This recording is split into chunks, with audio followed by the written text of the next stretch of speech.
ఒక్కసారి ఊహించండి, మనం మన భూమిని వదిలి మరో గ్రహంపై అడుగు పెడితే ఎంతసేపు బ్రతకగలమని.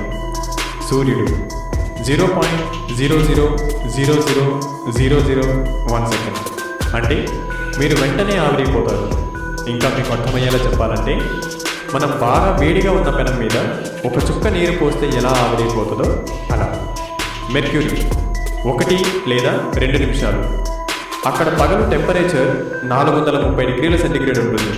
అంటే మీలోని శరీర భాగాలు మెల్లగా ఉడకడం మొదలవుతాయి. Saturn 0 seconds. అక్కడ నిల్చోడానికి నేనే ఉండదు. విషవాయువులు అండ్ గంటకి 1800 కిలోమీటర్ల వేగంతో గాలులు వీస్తాయి. Venus 1 second. ఇక్కడ ప్రెషర్ ఎక్కువగా ఉండడం వల్ల, అంటే ఒత్తిడి ఎక్కువగా ఉండడం వల్ల వెంటనే నలిగిపోతారు. Jupiter 0 seconds. సేమ్ వీనస్ లాగానే ఒత్తిడి ఎక్కువగా ఉండడం వల్ల నలిగిపోతారు. మార్స్ 15 సెకండ్లు. ఇక్కడ వాతావరణం మరీ పలుచగా ఉండి ఊపిరి కూడా తీసుకోవడానికి కష్టమవుతుంది. అండ్ మీరు వినే ఉంటారు, ఫ్యూచర్లో టెక్నాలజీ సహాయంతో ఇక్కడ కాలనీస్ నిర్మించాలని అనుకుంటున్నారు.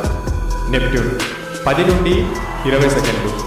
ఇక్కడ వాతావరణం -220 డిగ్రీల సెంటీగ్రేడ్ ఉంటుంది మరియు గంటకి 2000 కిలోమీటర్ల వేగంతో గాలులు వీస్తాయి. ఇక ఫైనల్గా మిగిలింది మనం ఉంటున్న మన భూమి. ఇక్కడ మనిషి సుమారు 80 సంవత్సరాలు బ్రతకగలడు. ఎందుకంటే ఇక్కడ మనకు కావలసిన నీరు, గాలి, వెలుతురు అన్నీ ఉన్నాయి.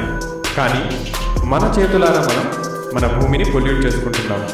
అది ఎన్ని రకాలు కానీ మీకు కూడా ఐడియా ఉంటుంది. ఫ్యూచర్లో ఈ 80 సంవత్సరాలు కాస్త తగ్గిపోవచ్చు. అందుకే earth is not just a planet, it's our only home. Follow for more crazy facts. Thank you. జై హింద్.